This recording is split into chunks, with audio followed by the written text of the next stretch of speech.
जो गुरुदेव ने नाम दिया, इससे बढ़कर महत्व किसी नाम में नहीं होना चाहिए। किसी की निंदा नहीं, सब नाम हमारे प्रभु के हैं, पर हमारे लिए सर्वश्रेष्ठ नाम हो गया जो गुरु ने दिया है, जो मंत्र दिया, जो नाम दिया। एक एकांतिक में आए और बोले हम कुछ 2-4-6 महीने से हम आपके शिष्य हैं, मंत्र ले लिया है। स्वप्न में एक महात्मा आए और उन्होंने हमको और मंत्र दिया है। तो अब तो हम समस्या में फंस गए कि आपका दिया गुरु मंत्र जपे या स्वप्न में कोई और महात्मा आए थे उनका दिया जपे, क्या करना चाहिए।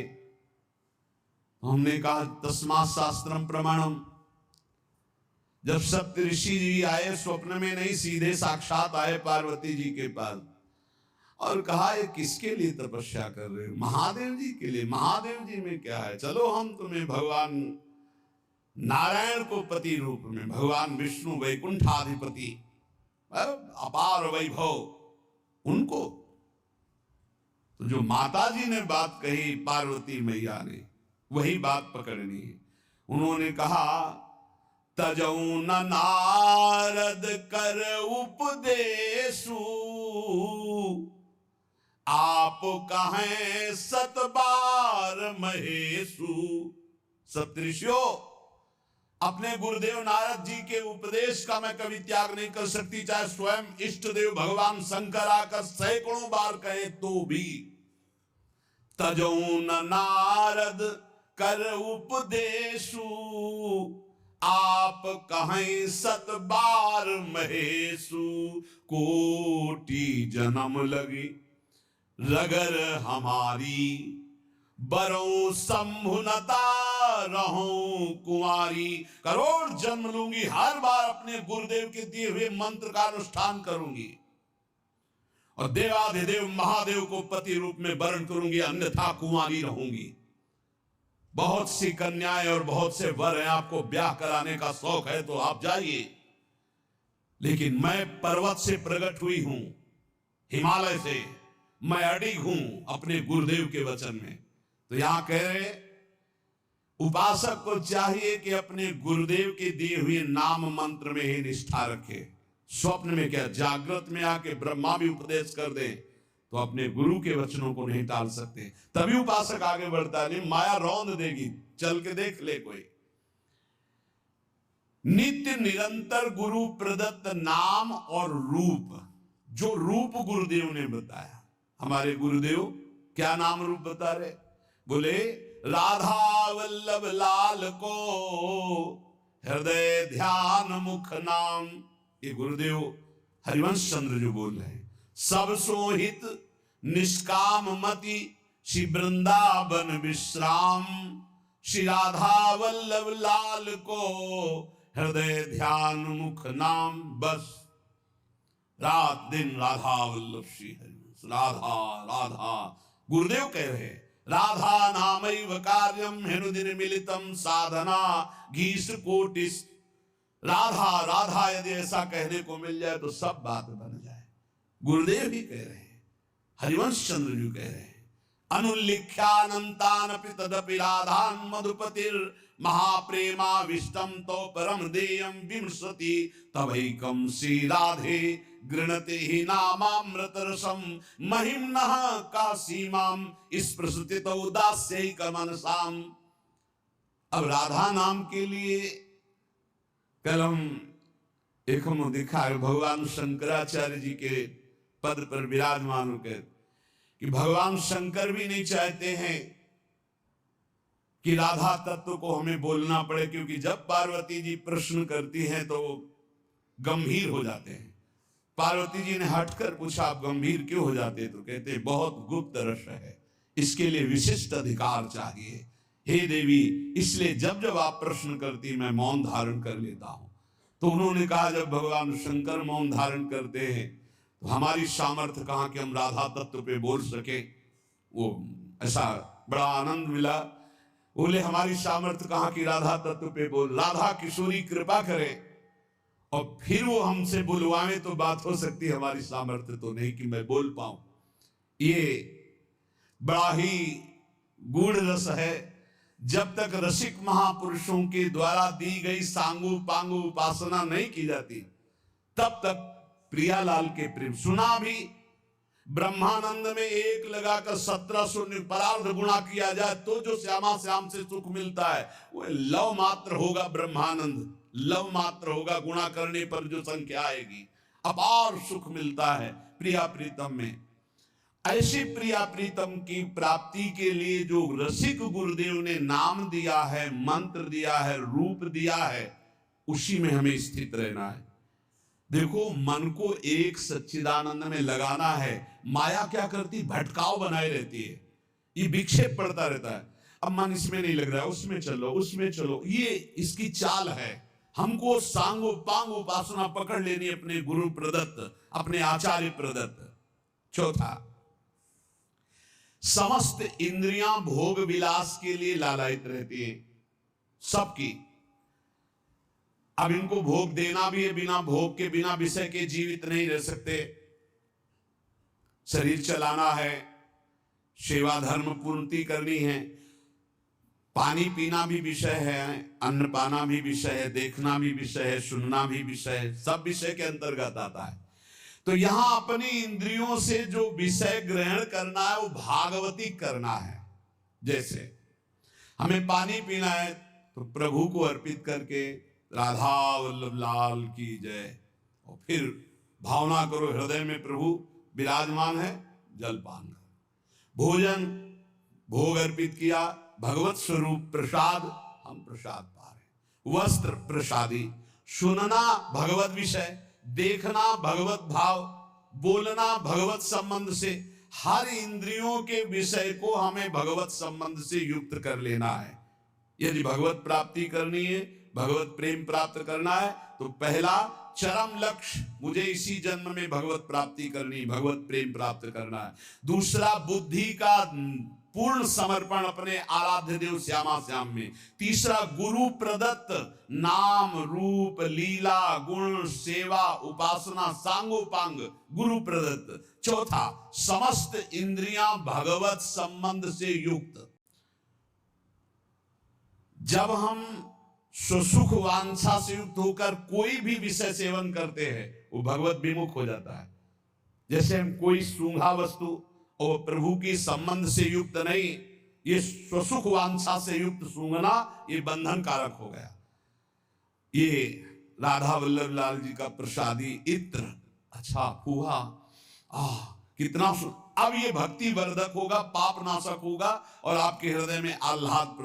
कोई भी क्रिया भगवत विमुख नहीं होनी चाहिए। हमारी प्रत्येक चेष्टा भगवत संबंध के लिए है। हमारा शौच स्नान भी भगवत संबंध के लिए। जैसे पात्र मार्जन करते हैं, ऐसे हम लोग शंका शौच आदि से निवृत्त होकर पवित्र होकर अपने प्रभु की सेवा, प्रभु के सुमिरन में, वो भी भजन का एक अंग है। समस्त इंद्रियां सदा सर्वदा केवल भगवत विषयों के संबंध में ही रहे, सुख वांछा में न रहे। पांचवा, जीव का चिंतन प्रत्येक क्षण पदार्थ, व्यक्ति, परिस्थिति, विचार भोगों के, क्रियाओं के, संबंधियों के, जहां जहां जाए वहां से हटाकर अपने लक्ष्य श्यामा श्याम में लगाओ, या जहां जहां जाए वहां प्रिया प्रीतम की भावना करो। जीवन का प्रत्येक पल किसी व्यक्ति के विचार में, वस्तु के विचार में, स्थान के विचार में, भोग विचार में, जहां जहां जाए वहां से हटाकर श्यामा श्याम में लगाओ, या जहां जहां जाए वहां श्यामा श्याम को देखो। छठवां, चित्त की एक एक वृत्ति से तुम्हारे आराध्य देव कभी हटने ना पावे। बड़ी उत्तम स्थिति होती है उस उपासक की, एक एक वृत्ति भगवदाकार करनी है। जैसे समुद्र में करोड़ों तरंगे, ऐसे चित्त में लाखों करोड़ों वृत्तियां, हर वृत्ति भगवदाकार। गोपी जनों की थी, विक्रेतु कामाखिल गोप कन्या मुरारी पादार्पित चित्त वृत्ति, दध्याधिकम मोह वशादवोचत गोविंद दामोदर माधवेति। कैसी स्थिति, बोले बेचने जा रहे दही, पर चित्त की वृत्ति में गोविंद बसे, मुरारी बसे, तो वो कैसे पुकार रही? कोई गोविंद ले ले, कोई दामोदर ले ले, कोई माधव ले ले। तो ब्रजवासी जब कहते हैं बावरी क्या बेच रही, तब शुद्ध आती, अच्छा नहीं तो बोल रही कोई गोविंद ले ले, कोई दामोदर ले ले, कोई माधव ले ले। विक्रेत कामा खिल गोप कन्या मुरारी पादार्पित चित्तवृत्ति दध्यादिकम। बेचना है दही और बोल रही कोई गोविंद ले ले, दामोदर ले ले, माधव ले ले। चित्त की एक एक वृत्ति श्यामा श्याम में अर्पित, एक बहुत आनंद का विषय। गाढ़ चिंतन, जब कभी भगवान की कृपा से तुम्हें सौभाग्य मिलेगा कि 2-4 मिनट के लिए शरीर का विस्मरण हो जाए, पूर्वापर की स्मृति लोप हो जाए और वर्तमान में जो चिंतन चल रहा उसी में तदात्म हो जाए, फिर देख लो कैसा आनंद आता है। कभी सौभाग्य से मिनट 2 मिनट के लिए स्थिति जिसकी आई हो या आएगी तो आप देख लेना, पूर्वापर का विचार खत्म, मैं कौन हूं, कहां हूं, कैसा हूं, सब खत्म। केवल स्मृति, मात्र स्मृति, भगवत स्मृति, प्रिया प्रीतम की स्मृति। उस समय जो आनंद उसका वर्णन नहीं हो सकता। यही आनंद आता है जब एक एक वृत्ति प्रभु में लगा दो। नित्य नई उमंग, नित्य नवीन उत्साह, नित्य नया आनंद उस उपासक को प्राप्त होता है जिसकी हर एक वृत्ति प्रभु में लग जाती है। हर एक वृत्ति लगाने से लगेगी, तत्काल थोड़ी कोई सिद्ध हो जाता है। भगवान ने इसीलिए गीता जी में कहा, अभ्यास योग युक्तेन चेतसा नान्यगामिना। ऐसा अभ्यास करो कि चित्त की एक भी वृत्ति कहीं बाहर ना जाए। राधा राधा राधा वल्लभ श्री हरिवंश। 7वां, कहीं भी आसक्ति न हो, सारी की सारी आसक्ति, सारी की सारी ममता केवल एक युगल सरकार में। बहुत सुख मिलता है, अपार सुख मिलता है। जिससे प्यार होता है, अपनापन होता है, उसकी बात सुनने में सुख मिलता है। अरे वो दिशा अच्छी लगती है, वो दिशा अच्छी लगती है। जिधर अपना प्यारा बसता है ना, वो दिशा अच्छी लगती है। उधर से आई हुई वायु ऐसा लगता है प्यारे का आलिंगन हो रहा है। अभी वो प्रेम जागृत नहीं हुआ, इसलिए उस एरिया को कोई आ जाए, अच्छा आप उधर से आए, जहां अपना प्यारा बसता है उस क्षेत्र का कोई आ जाए तो ऐसा लगता है प्यारा मिल गया। उधर की वायु आ जाए तो प्यारा। जहां प्रीतम जी देश की प्यारी लागे पौर, जिधर प्रीतम बसते उधर से यस्या कदापि वसनांचल खेलनोत। जिधर हमारी प्यारी जो प्यारे जो, सारी आसक्ति, सारी ममता एक बार युगल सरकार के चरणों में समर्पित करने का बहुत बढ़िया अवसर है। बार बार तो बनत नहीं। या संजोग अनूप मानुष तन वृंदा विपिन रसकन संग विरूप, बहुत बढ़िया अवसर मिल गया है। मनुष्य शरीर, महामहिम परम पावन वृंदावन धाम का सानिध्य, रसिकों का संग और युगल सरकार की उपासना, सर्वोपरि उपासना। अभी आपने आनंद के तारतम्य में सुना। सारी की सारी आसक्ति, सारी की सारी ममता केवल युगल सर। जब ममता हो जाती है तो श्यामा श्याम, ऐसे कोई बोले ना राधा राधा, तो एकदम हृदय में क्या दे दूं इसे, क्या कर दूं, बार बार एक ऋण सा हृदय में जागृत। इसने राधा नाम सुना दिया, इसने प्यारी जू का नाम सुना दिया, क्या इसको दे दूं, ऐसा हृदय लगता है। ऐसा हृदय मिल, जिससे सेवक जी महाराज कहते, जो हरिवंश को नाम सुनावे तन मन प्राण तासु बलिहारी। तन मन प्राण न्योछावर है उसके ऊपर, जो एक बार बोले श्री हरिवंश।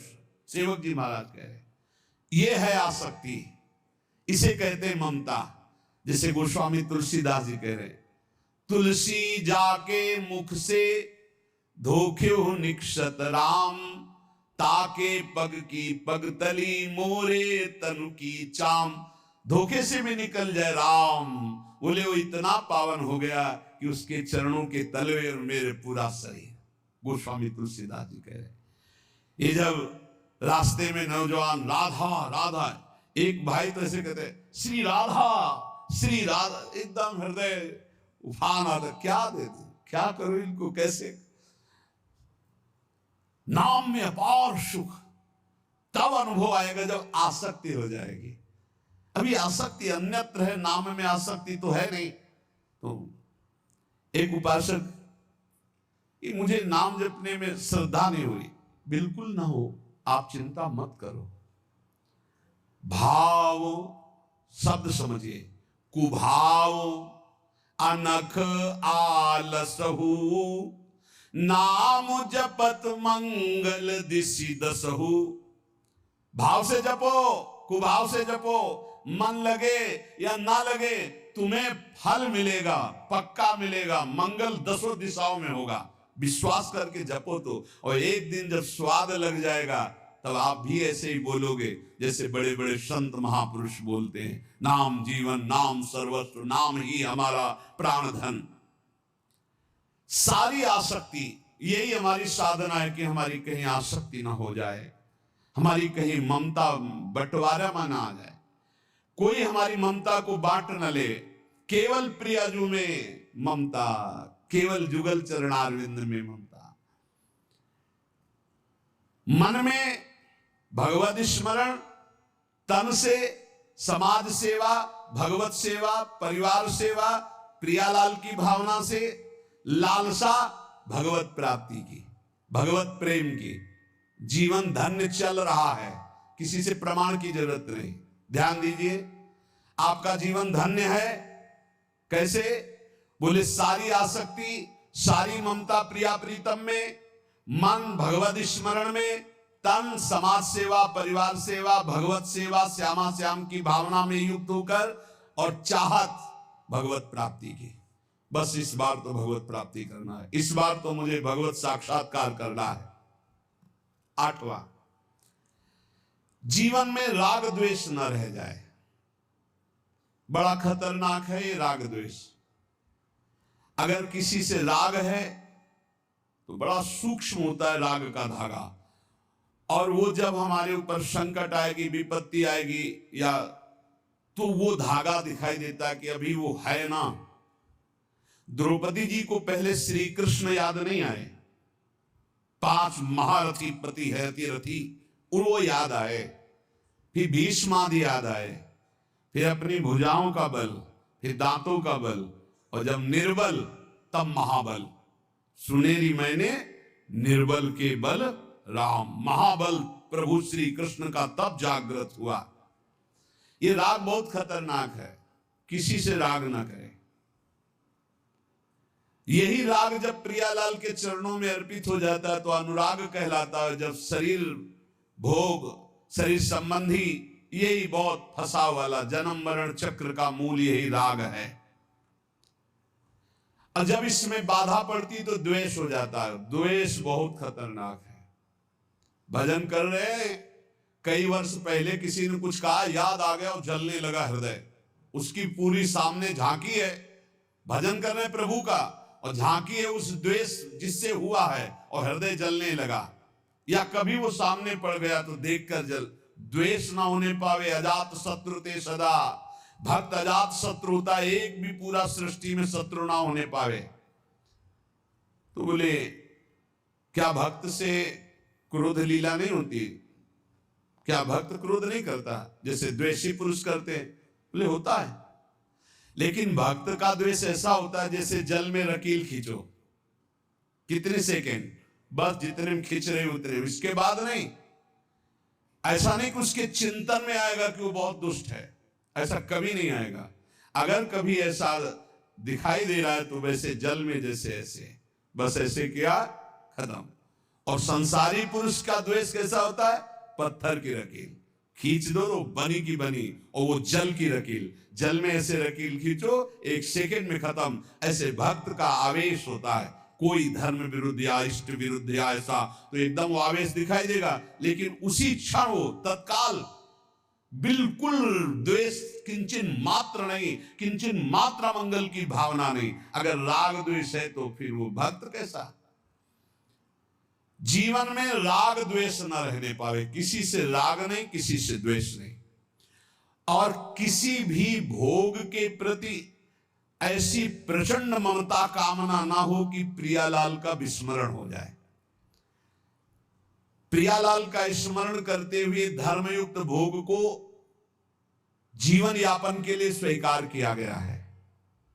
प्रियालाल का स्मरण चल रहा है और शास्त्र सम्मत धर्मयुक्त भोग है जीवन यापन के लिए, लेकिन शास्त्र विरुद्ध प्रियालाल का विस्मरण करा दे ऐसा भोग भक्तजन स्वीकार नहीं करते, और जो स्वीकार करते हैं वो भक्त नहीं होते।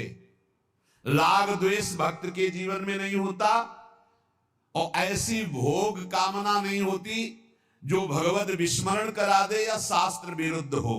अगर शास्त्र विरुद्ध और भगवत विस्मरण कराने वाली भोग वासना, वो फिर अभी भक्ति रंग नहीं लाई।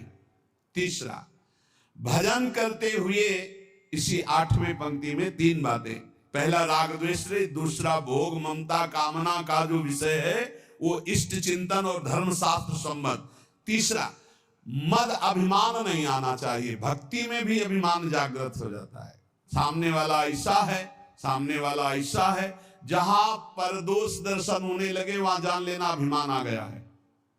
बिना गुणाभिमान हुए दूसरे में दोष दर्शन नहीं हो सकता। अभिमान की पहचान दूसरों में दोष दर्शन, अपने में गुण का भाव, गुण का आरोप, अपने में गुण का अभिमान, दूसरे में दोष दर्शन, ये पतन का लक्षण है, सिर्फ पतन का लक्षण। ऐसा हो जाए तो प्रभु के सामने चिल्ला के रो, बचा लो प्रभु बचाओ, अभिमान आ गया। भगवान को अभिमान बिल्कुल पसंद नहीं है। दैन्यता से भगवान प्यार करते हैं और अभिमान से भगवान रोष करते हैं। सुनहु राम कर सहज स्वभाव, जन अभिमान न राखे काऊ। अभिमान आ गया तो कोई होगी बहुत बड़ी विचित्र भयावनी लीला, इसलिए बचो। जहां अभिमान आवे तो रो प्रभु से, प्रभु दूर कर दो। भयावनी लीला करते फिर वो जब अभिमान आ जाता है। देखो कैसी देवर्षि नारद जी के साथ की, कैसे गरुड़ जी परेशान हो गए।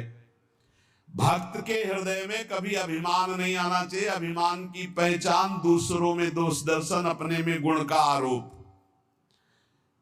इसी 8वें सूत्र में चौथा, चाहे जो कुछ नष्ट हो जाए कभी शोक विषाद नहीं करना, रोना नहीं।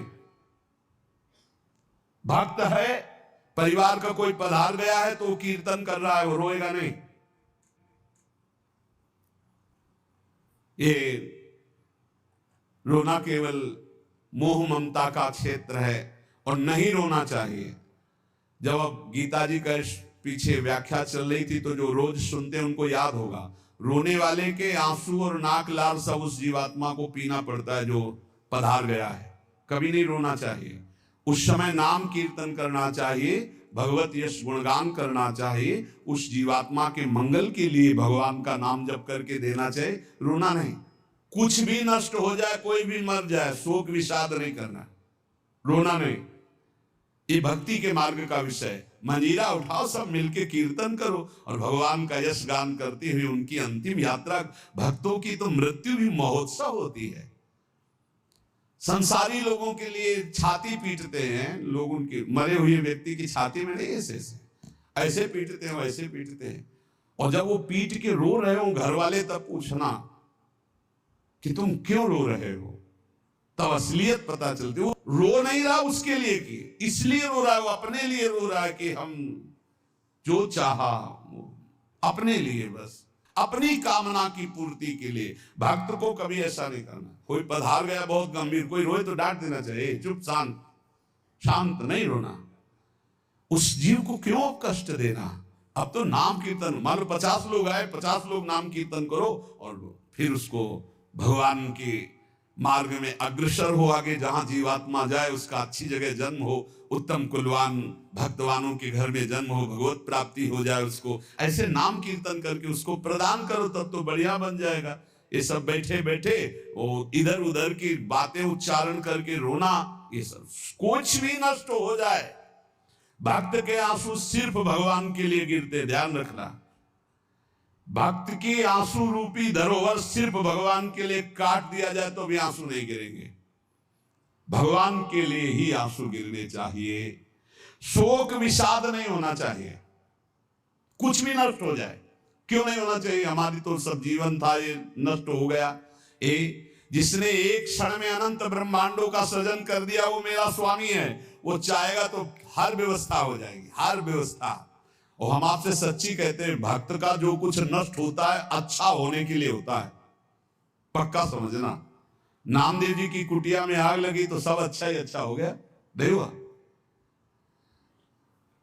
कहीं भी कुछ भी, भक्त का अगर कहीं भी कुछ भी हानि होगी, तुम निष्ठा से रहना, सब बढ़िया ही होगा। आप देख लेना, परिणाम में देख लेना। शोक किस बात का? कोई नई व्यवस्था किया है मालिक ने, इसीलिए पुराने को आग लगवा दी है, या पुराना नष्ट हो गया, कोई नई व्यवस्था की। भगवान की ताकत नहीं कि वो अमंगल कर दे। किसी ने कहा हमारा मन भगवान में ना लगा हो और हम फिर भोग लगाएं, सेवा करें तो भगवान स्वीकार कर लेंगे। कहा? वो बड़े कृपालु हैं। अरे पूरे समय मन नहीं लगा, लेकिन आपने कहीं ना कहीं मन में तो ये बनाया था कि भगवान को हम भोग लगा ले जा रहे हैं। इतनी भी ना तो श्रद्धा थी पाई भर, ना कोई भगवान से अपनापन था। स्तनों में जहर लगाया था भगवान को मारने के लिए, और भगवान ने फल दिया यशोदा मैया को जो मिलता है। ऐसे तो हमारे कृपालु भगवान है। तुम दूध का भोग लगाने सही में जा रहे हो, अब मन लगे चाहे लगे तुम्हें फल तो मिलेगा ही। ये संशय मत करो, हमारे भगवान पर बड़े कृपालु हैं। शोक विषाद का विषय भक्त का नहीं होता। किसी के मर जाने पर, या किसी के नष्ट हो जाने पर, या किसी के छूट जाने पर। अमुक ने हमको छोड़ दिया, बड़ी कृपा की, क्यों? अब हमारा सहयोगी मित्र कौन होगा? भगवान। पक्का समझो, अगर हम किसी से अपनापन करते हैं तो सिर्फ भगवान के भाव से करते हैं। मेरे प्रभु आप इस हृदय मंदिर में बैठे, इसलिए मैं आप, बस और कोई संबंध नहीं, केवल एकमात्र प्रभु ही वही है। उसी रूप कितने हैं, लेकिन स्वरूप एक ही है। सब में वही हमारे युगल सरकार विराजमान है। और इसमें पांचवी बात, 8वें सूत्र में पांचवी बात, कभी भय और संदेह न करना। कभी भय न करना, किसी की किसी भी तरह से प्रतिकूलता देने पर डरो मत, तुम्हारे रक्षक भगवान हैं। बोले हमारी तो प्रिया जो है नील कमल हाथ में लिए हुए हैं, अब ना तो तलवार है ना गदा है, कैसे रक्षा करेंगी? तो जो ये सब बड़े बड़े दिव्यास्त्र हैं, जो जानने वाले हैं, तो 19 चरण चिन्ह प्रिया और लाल 19 चरण चिन्ह है। ये चरण चिन्ह अपने भक्त जनों की रक्षा के लिए, इन्हीं में सुदर्शन चक्र, इन्हीं में कौमुदकी गदा, इन्हीं में सब कुछ विराजमान है। भक्त की रक्षा के लिए प्यारी जी की चरण चिन्ह बलवान। वृंदावन दास चाचा जी ने बड़ी महिमा चरण चिन्हों की वर्णन की, कभी अवसर आएगा तो सुनाएंगे। हमें भय नहीं करना और हमें संदेह नहीं करना। पता नहीं भगवान ऐसा करे कि ना करे, पता नहीं प्रिया जो आगे ऐसा संभाले कि ना संभाले। भजन तो करते, पता नहीं भगवत प्राप्ति होगी कि नहीं। अरे इधर भोग भी नहीं भोग रहे हो, इधर भजन भी कर रहे हो, प्रियालाल मिले कि ना मिले, पता नहीं ये भजन सही है कि नहीं सही, इस मंत्र से काम होगा कि नहीं होगा, ये जो नाम कह रहे राधा नाम, इस नाम से होगा कि नहीं होगा। संदेह न करे, संशय न करे।